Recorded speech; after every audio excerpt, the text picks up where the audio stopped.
A gala performance on the opening night of the APEC conference. 21 member nations gathering to talk about trade and security, getting a serious scolding from President Trump. We can no longer tolerate these chronic trade abuses, and we will not tolerate them. The president touched down in Vietnam with a frank message for America's trading partners. If you want to do business with the United States, you have to play by the rules. From this day forward, we will compete on a fair and equal basis.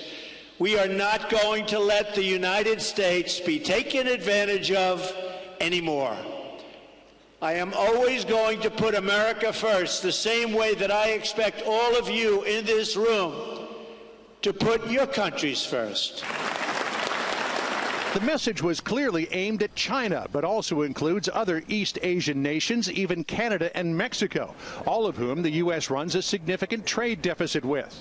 President Trump said the days of America's participation in big multilateral trade agreements like the Trans-Pacific Partnership are over, which prompted one audience member to interrupt the president's speech. But while we lowered market barriers, other countries didn't open their markets to us.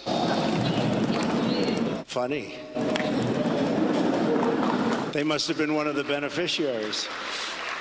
What country do you come from, sir?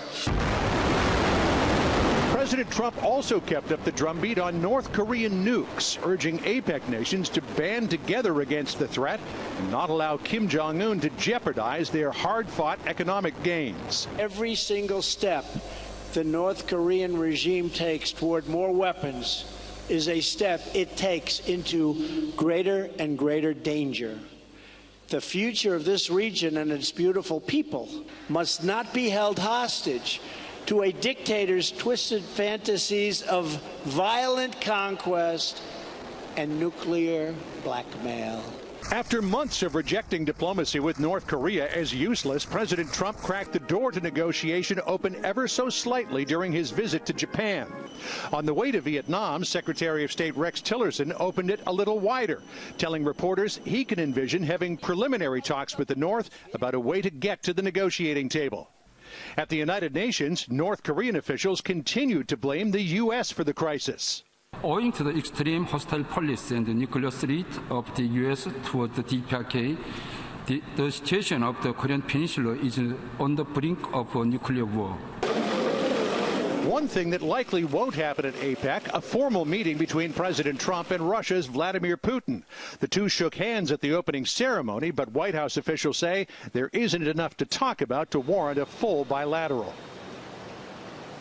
President Trump will have another opportunity to lobby the entire group when he speaks at the main APEC sessions happening in Da Nang today. On Monday, he will be in Manila, where he will meet with Filipino strongman leader Rodrigo Duterte, who revealed today that he stabbed someone to death at the age of 16, though his spokesman said he thinks that Duterte was just kidding. Brett? Interesting. John Roberts traveling with the president Saturday morning in Vietnam.